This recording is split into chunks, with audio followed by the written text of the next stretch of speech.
Hi, Victoria. How are you? I'm very well, thank you. So let me introduce you first. Our next Yeah. speaker is Arabic English interpreter based in UK. She's also UN and EU accredited interpreter, AIC member, consultant interpreter, interpreter trainer. And last year, we already enjoyed her presentation on RSI, as she personally contributed a lot to RSI development and dissemination in these turbulent times. And this year, we have an honor to have Maha at our program committee. Thank you very much for joining us. And Maha, the floor is yours. Victoria, for the introduction, and it is really a pleasure to be here with you for the second year at the UTIC conference. I would have very much liked to be there in person because I really like the setting. I think it is a very nice place to be, but hopefully then next year. I would also like to start by thanking the interpreters who are going to be rendering my speech into other languages. Thank you very much, dear colleagues, and I hope that I do not prove to be a nightmare speaker. So bear with me, please. I'm sure you are going to be doing a great job. Okay, so what I will do today is I'm going to be talking about diversification for linguists, and I'm going then to get started. If you look here, I know Victoria did introduce me, but if you look at what I do, it is also quite diverse. So I am an interpreter, I am a trainer, I am a consultant interpreter, and I also do quite a bit of professional activities with associations and with professional bodies. So I believe that variety is the spice of life, as they say. I like variety very much. But the current crisis and the crisis before proved that it is not just about your personal preference. It can also be a way for you to survive in our profession. So let us then get started by having a quick poll. I would like to learn a bit more about the audience. I understand that some of you are joining in situ at the camp, and some are joining online. So I'd like to learn a little bit about you. And what we will do is we will get our mobile phones and we are going to participate in a very quick survey. Whatever you write on the screen is going to be visible to everyone, but it is anonymous. So we can only see what you write and not who wrote what. So if you have your phone, please go to menti.com. That is a website, menti.com, and enter this code 58843510. So I'm going to be sharing another screen in a minute, which is from within Zoom. I'm going to be sharing the website for Menti because it is interactive. And if you do not quickly get this code now, it will be there on the screen that I will share in a minute. So I just have 3 questions for you. So let us then move to menti.com. So meanwhile, just go to menti.com and I'll see you there. So I'll just share my screen again and we'll go to Menti. So just a second, please. I'll just get it right here on my screen and off we go.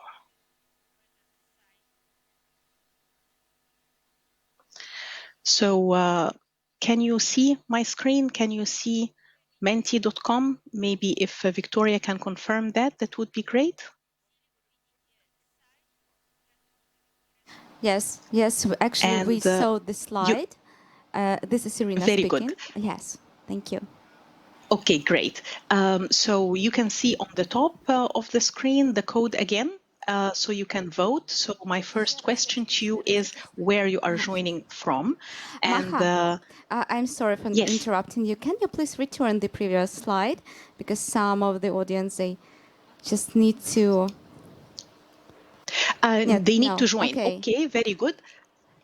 No worries. Okay. The information is there on the top. So you just need to go to Yes, we can see it now. www.menti.com Thank and you. then enter the code at the top of the screen. And I can see that you are joining us from France, from Ukraine, from Russia, Italy. Some of you are at the camp. That you're very lucky to be there. So that's great. So thank you very much. And of course, the word that becomes bigger, that is the word where that most of you have used. So I can see then that many of you are coming from Ukraine or joining from Ukraine or from the UT camp. Good.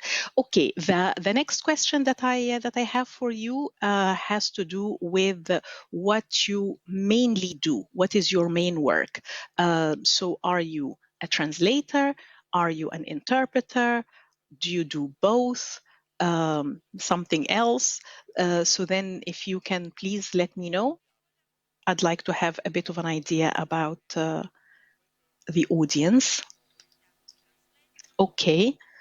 So far, many of you do both translation and interpreting, and also quite a bit of you are translators, and also other, which makes me then curious what else you do. So maybe then we can learn about that in a little bit. Very good. Thank you very much. And then the last question, that is then in your own words. I'd like to know how the current pandemic has affected your work. So whether it has led to no work, if it is more work, living your life on Zoom, as somebody has now written, it has not impacted it. So in your own words, if you can please then share how it has impacted you. Okay, so some of you are writing more work. It has impacted positively. More work, less money, found online possibilities, communication with the colleagues went online. I'm seeing more work, new clients, less work, but things getting back to normal. Okay, mainly online work. First a pause and then became more, reduced the number of clients. I changed my job, spent a lot of time online, but then found many new customers. Okay. It is very interesting how it has impacted each of us differently. Some of you are finding it more stressful. Stress is coming up a couple of times.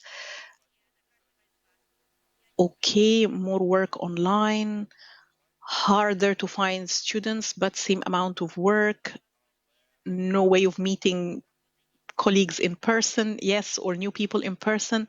Okay, so thank you for sharing this. It has definitely had an impact on each and every one of us, and I'm glad to see that many of you are writing that you have had more work, even though it is online, even though it is. Without meeting people face to face, and that it can be a bit stressful or more stressful.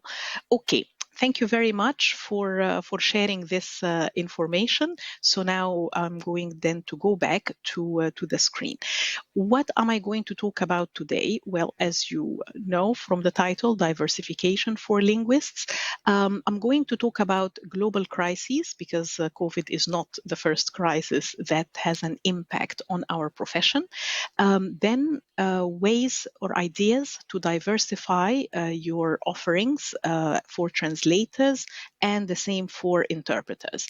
And of course, what I'm going to talk about, they are ideas. It is not an exhaustive list. It may not be for everyone, but it is something that may be worth considering. So let us then first look at the first crisis that has hit our profession in the recent times, and that is the global financial crisis. Probably many of you were around when it hit in 2007 and 2008. It started in the US and had then domino effect on several West European economies, and also had an impact on Japan and other places. And what the global financial crisis did is it created that situation in many companies that traded internationally, that then decided to put things on hold because things were not clear. Let us then maintain what we have now, or try to save the company from going bankrupt. We are definitely not expanding. We are not exporting. We are not going into in the international trade. And not going into international trade means that they do not need the documents to be translated, or their brochures, or their website. The audience that they are not that they are reaching out to is not an international audience. So many colleagues who do translation were affected because they were not getting as much work if the fields that they specialized in were in banking, international trade, finance, construction. There are several of the domains that were impacted, and colleagues who did translation and interpreting for these domains suffered and they got impacted. So that was something that was created by the global financial crisis.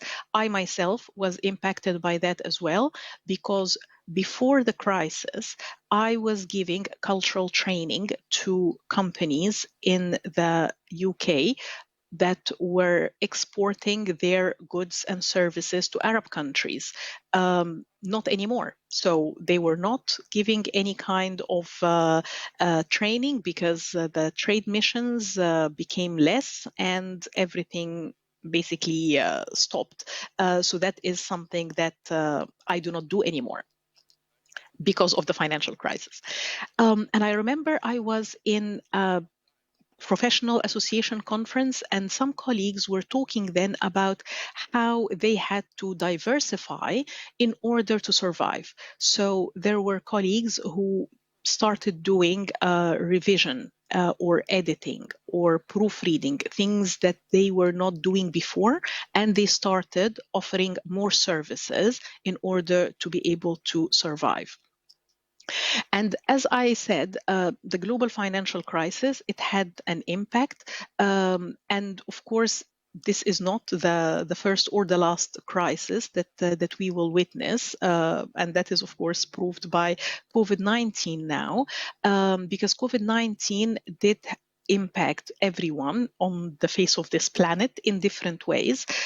If we then focus on how it impacted our profession, well, it definitely had a strong impact, as you could see from what you were sharing. That it's some colleagues just stopped. It paused for a bit. And then we were not sure at the beginning, especially for interpreters, how long it was going to take. So the end of February 2020, that was the last job that I did on site at the time. And then for a whole year, first I saw all my conferences getting canceled, the one after the other. Being a conference interpreter, I had things at the beginning of March, and then the next week was canceled, and then the next week was canceled, and the cancellations were getting into April. And for a whole year, there were no conferences. This definitely stopped. And then things started coming back, but then online. So I don't remember how long it took until I actually had an on-site job, but these are really very rare now. Hopefully things will change in the direction of getting to see each other again face to face, but it is not going to be the same as it used to be before. So online work is here to stay. Hybrid meetings are here to stay. And on-site or face-to-face conferences, they will probably be back, but then the circumstances are definitely going to change. So let us look then at how COVID impacted our work and our profession. In August 2020, a research institute called CSA did a global survey for freelance translators and interpreters. About 1,200 participants took place in that survey from 100 countries, and they were focusing on some elements. So the first thing that they focused on is what are the domains or the fields in which the demand for translation was increasing. So they asked this question to the participants, and the answers that they got were like this. Healthcare, it increased by 49%, for instance. Medical and pharmaceutical translation increased.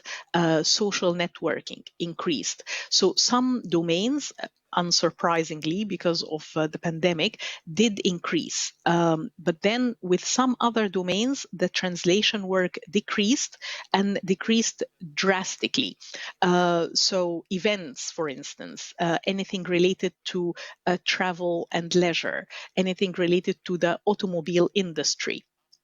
All these went down by more than 70%, because, of course, all these things stopped because of the pandemic.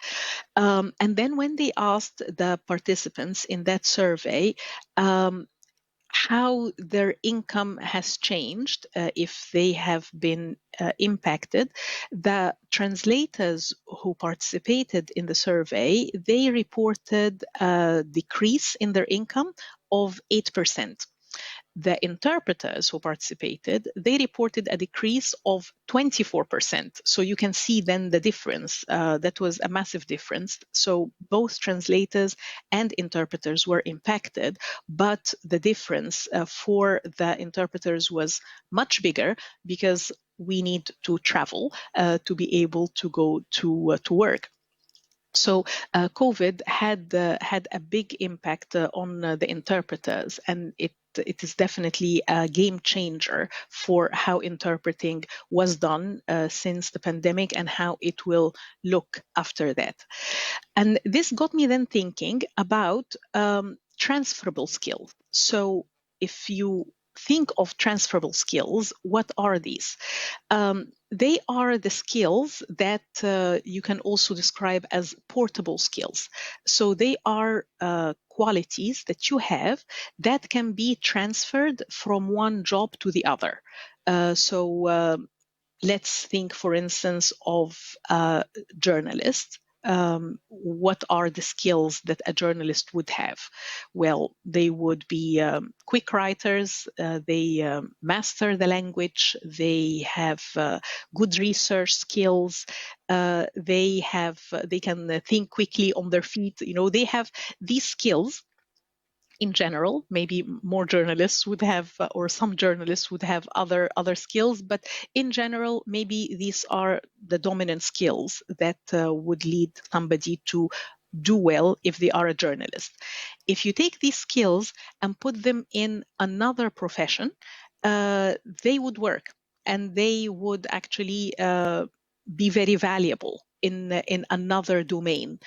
So if you take the good ability to do research and put it in, for instance, the field of translation. The translators do research all the time in order to understand concepts, in order to get the correct term. They do that all the time.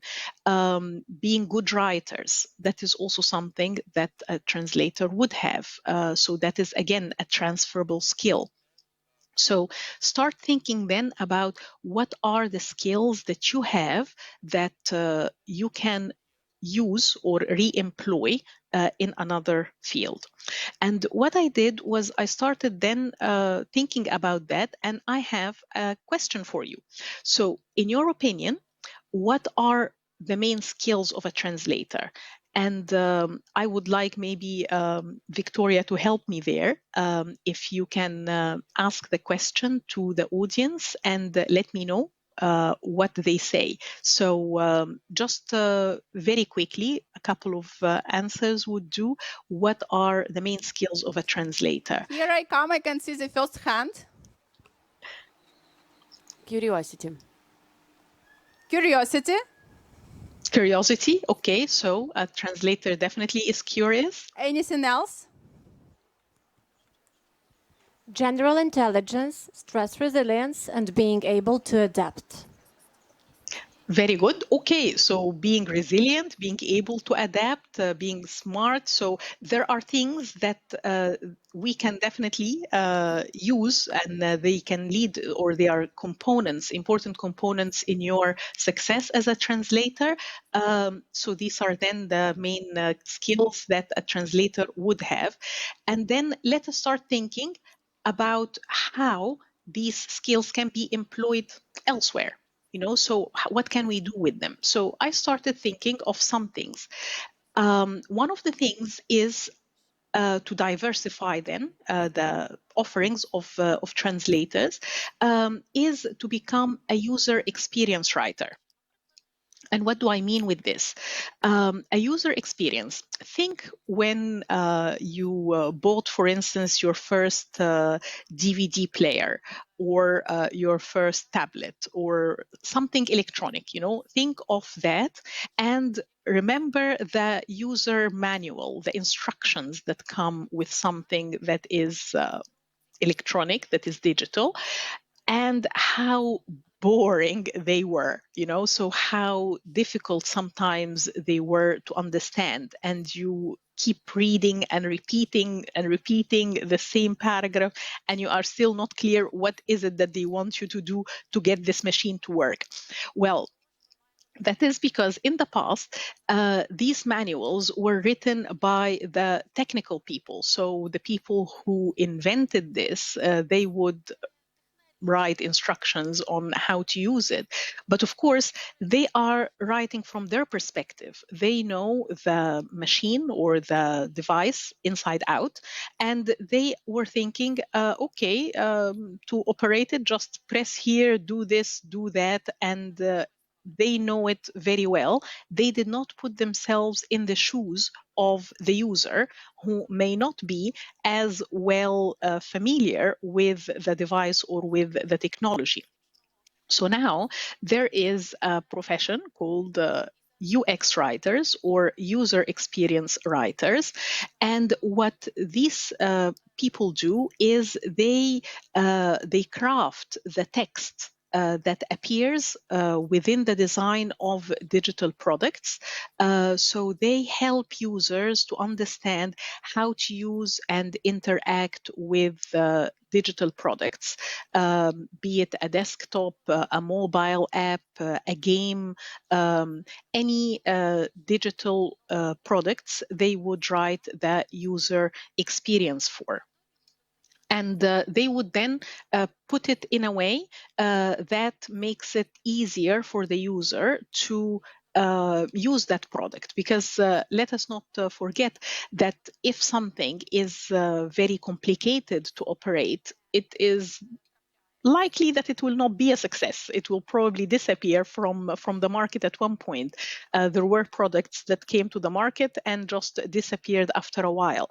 So now what the producers of these digital products do is they involve a user experience writer in the process.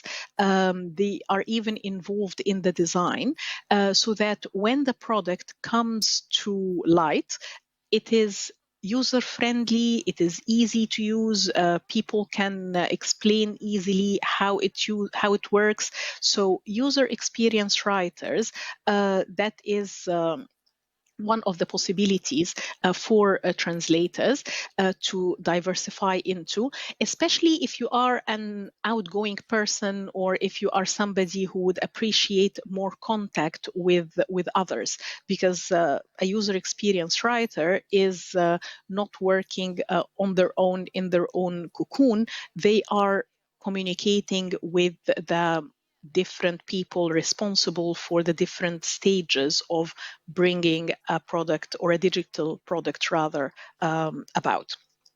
So that is one of the possibilities. Another possibility is copywriting. We agreed, translators, they are good writers. So what does a copywriter do? Well, that is writing persuasive marketing and promotional material. So these are the kind of texts that would aim to convince people to buy a product, or to book a consultation, or click on a link to donate money. So these are all marketing related, and they are trying to convince people with the value of something. So copywriting is marketing related more than user experience related. Another possibility then, and if we want to compare them a little bit, so what copywriters do as opposed to user experience writers, you can see here how they are different. So the user experience, they are geared towards the users. They use simple words to explain things. The copywriters, they want to attract customers. So it is more marketing style, the way that they write. And you can see here then on the screen the differences between them. They are both writers, but then one is more geared towards explaining things, and the other one is more about making things look fantastic for people to buy it. Okay, another thing is content writing. So content writing, that is any writing that is basically explaining what something is. It's a content. So it can be a video script, and somebody takes that script and turns it into a video. It can be an email newsletter. It can be social media posts. It can be copy for a website. It can be the description of a YouTube video. So content writing, it is very varied. So if you like things that are varied, that may be something for you, because you may not be writing the same thing every day.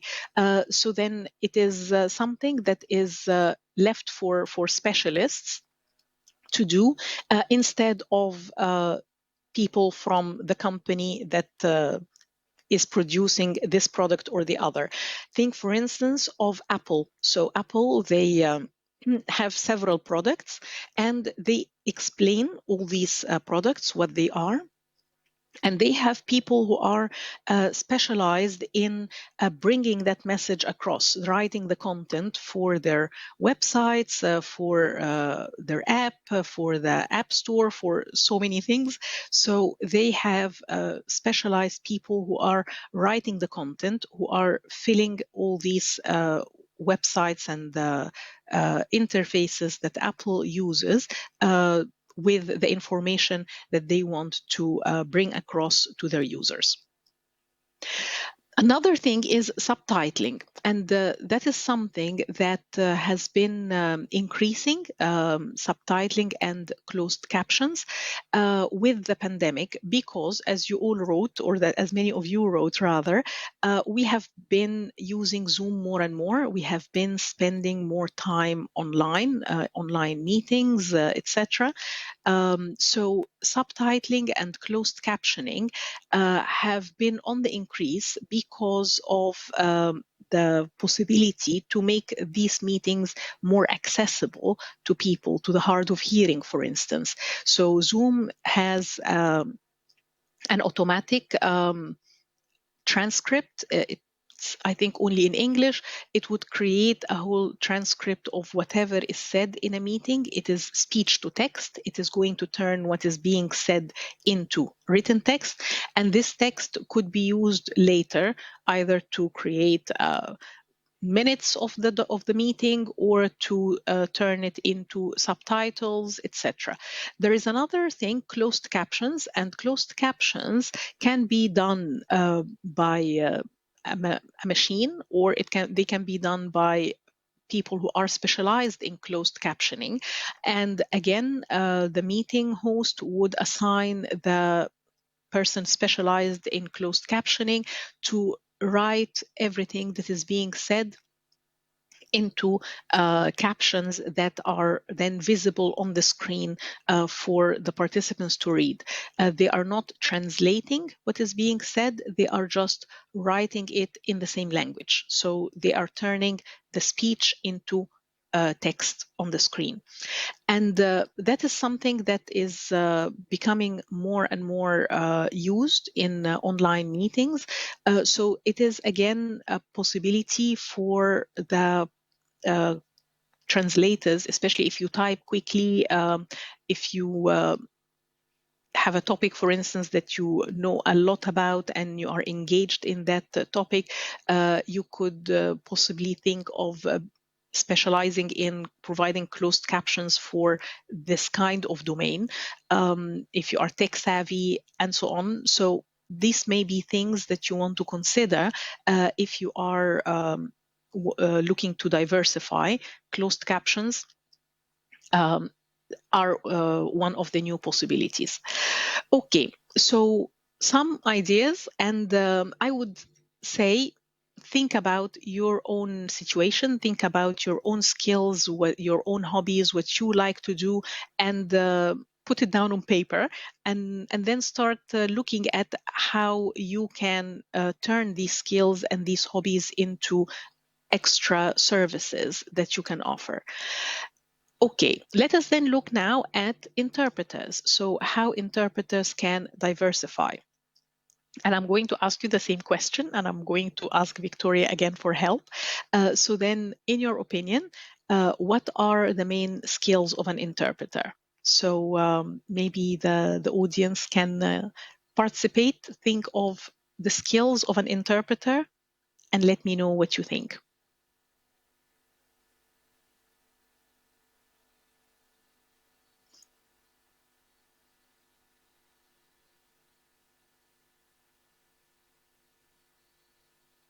Any ideas?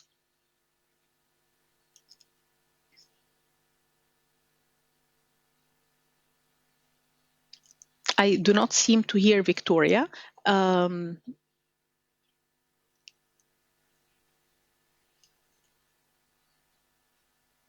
Okay, so what I will do then is maybe give you... Maha, just 1 yes. minute. We are turning Sure. on our mic. So I will help you now. Okay. I'm here, I'm listening. Okay, so my question to you is, what would be the main skills that interpreters would have? So we asked about translators, what were the main skills? So I'm asking the audience what they think, what are the main skills of an interpreter? Yes, we have some answers. Logic thinking. Great. It's logic thinking. Logical thinking, okay. Interpreter has to think fast and understand the culture of the language he is working with. Okay, Thank thinking you. fast, understanding the language, okay, any and the thoughts? culture. Any thoughts? Yes. I saw one hand over there. Veronica was going to yeah. say something. And this young, charming lady. Making fast decisions. Making fast decisions. Fast decisions, Yes. okay, good. An interpreter has to be a good speaker. Yes, and Thank you. Good speaker. A good speaker, okay. An interpreter has to have a good memory and a very rich vocabulary. Very good, Thank okay, you. good memory, rich vocabulary. Okay, so many things that an interpreter has that could come in handy in other domains, definitely. Yes, and that's all for the answers.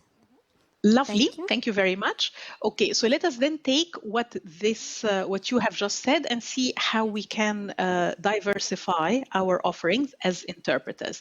The first thing that we can do is re-speaking.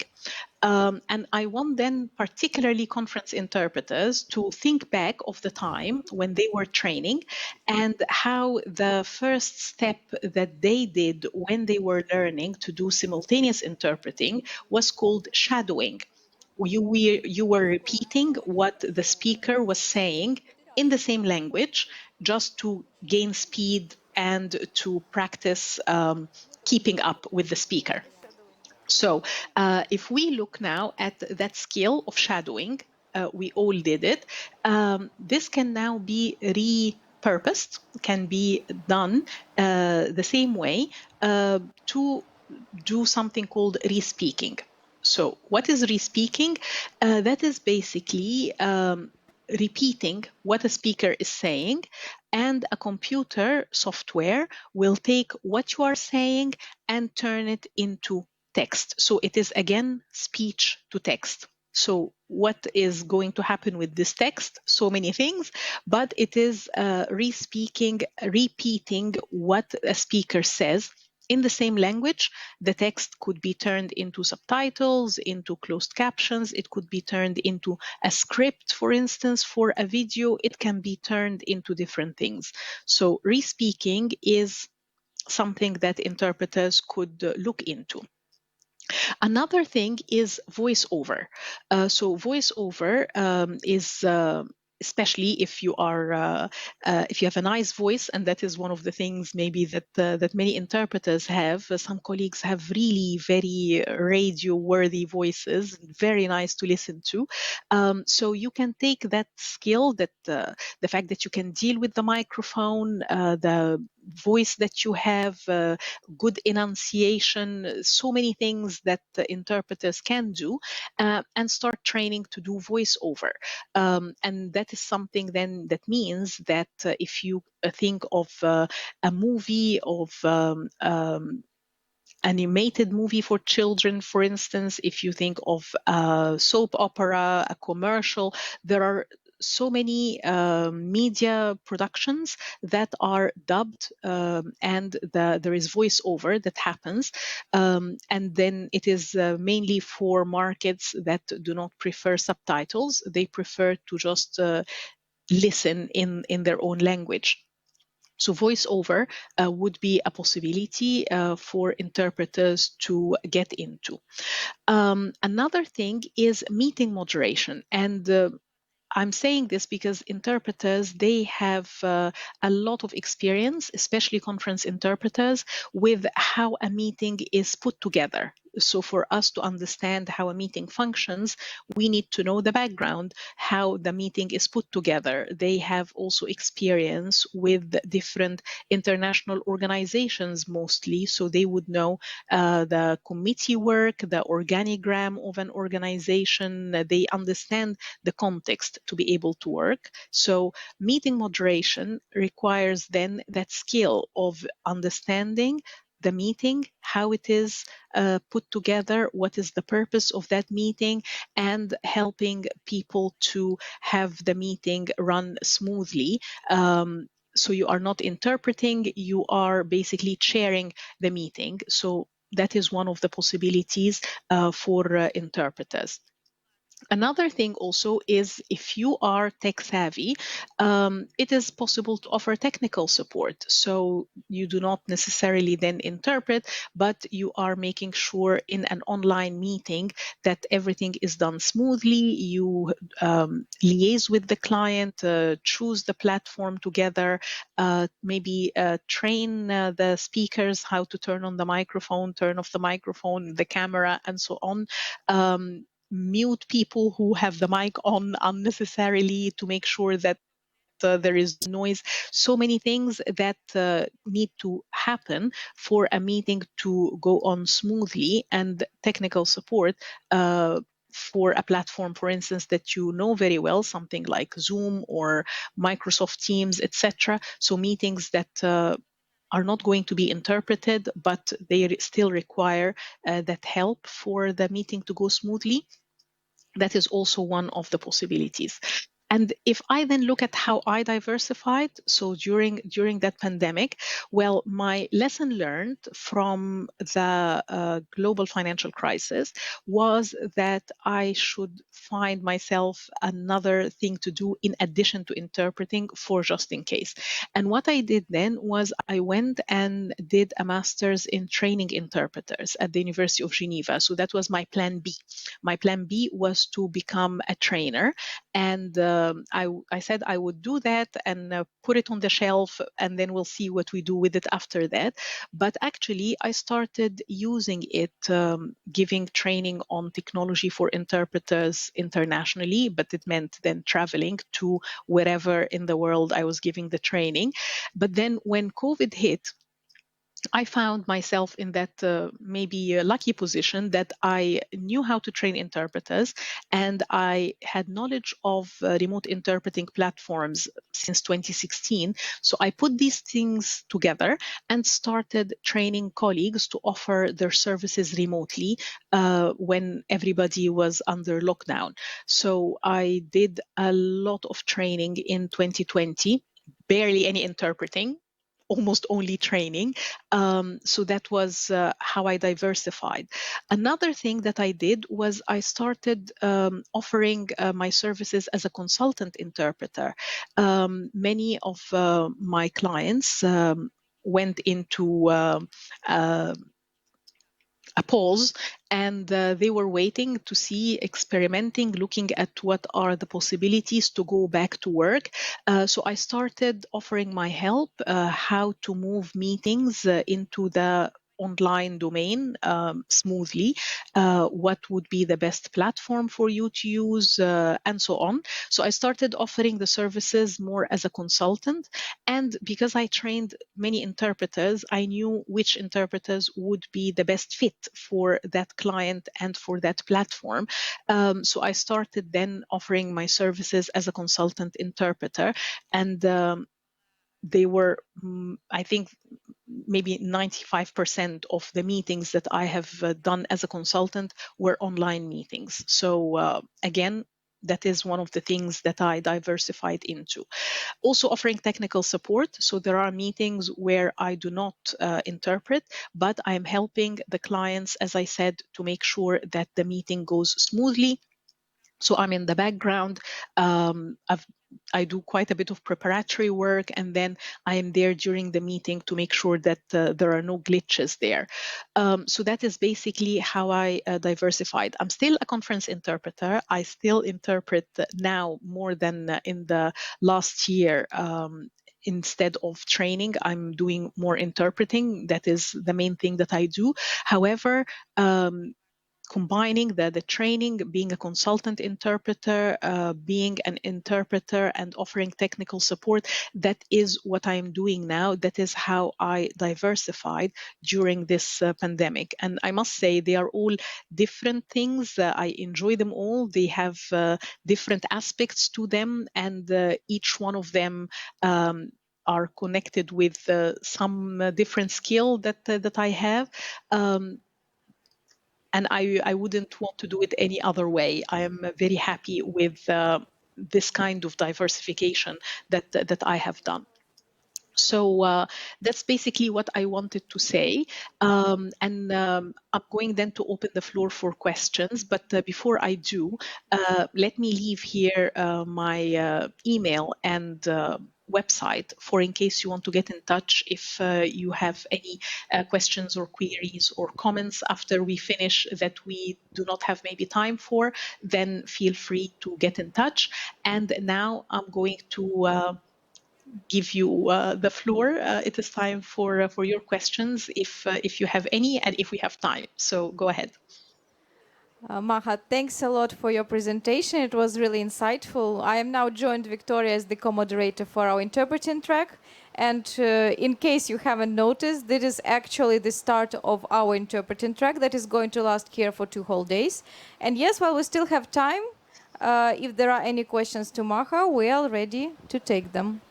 Anybody? The microphone is in the audience. Yes, please. Yes.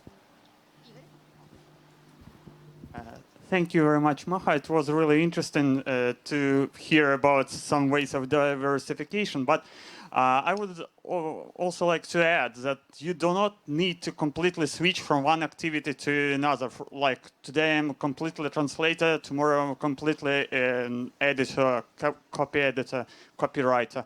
I say that actually sometimes you can combine very effectively, because sometimes I have an order for translation and I see the source text and it is already very poor and badly written.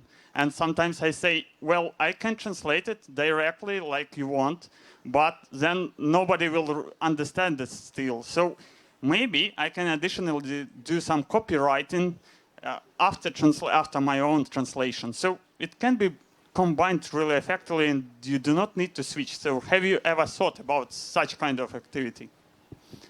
Oh, that's fantastic. I love your example. I really like it because it shows also that initiative taking. You took the initiative, you found the source text not really that good. You thought, okay, I can do a better job copywriting this and then I can translate it. I love that. So definitely keep doing this and take the initiative and be proactive. That is very important. But what I was saying is you do not need to do one thing.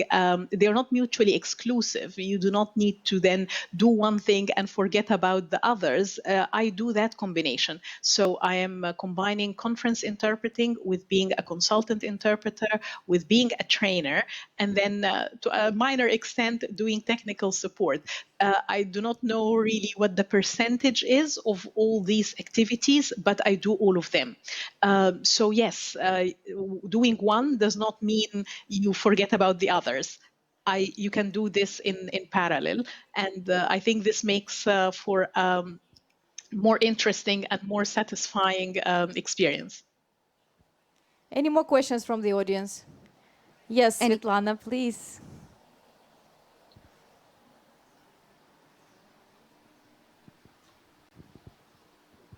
Thank you, Maha, for this brilliant outline of the change that has come.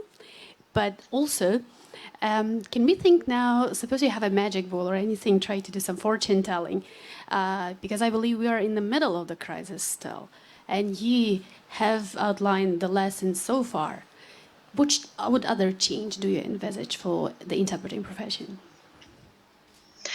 Okay, thank you, Svetlana, for the question.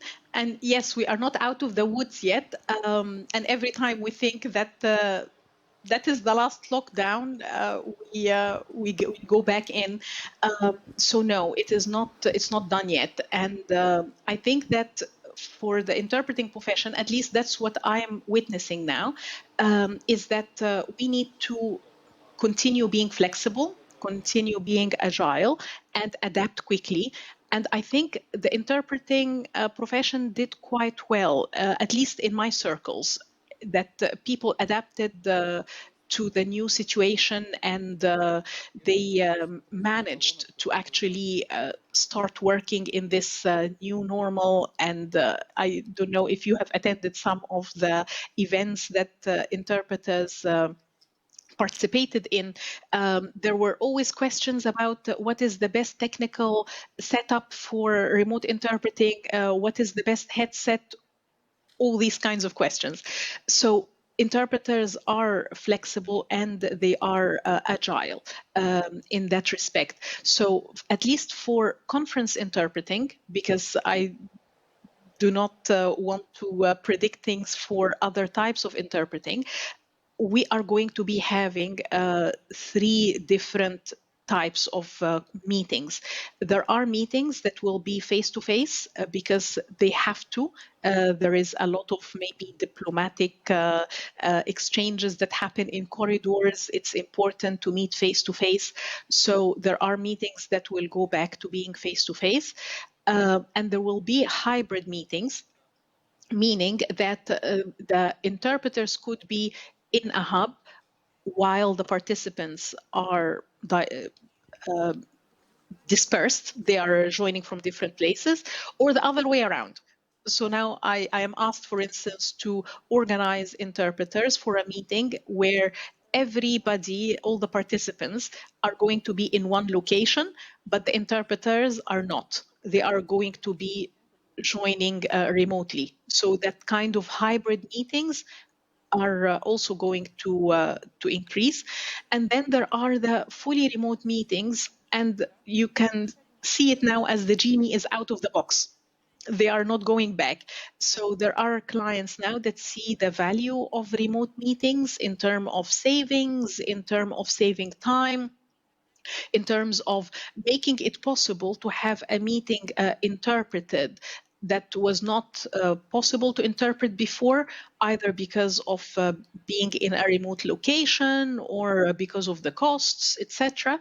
So these three types of meetings, I think that that is how things will look like in the future, and who knows? Maybe there will be other types, but for the time being, we need to be prepared for these different types of meetings. So back to normal is not going to be as we used to know it.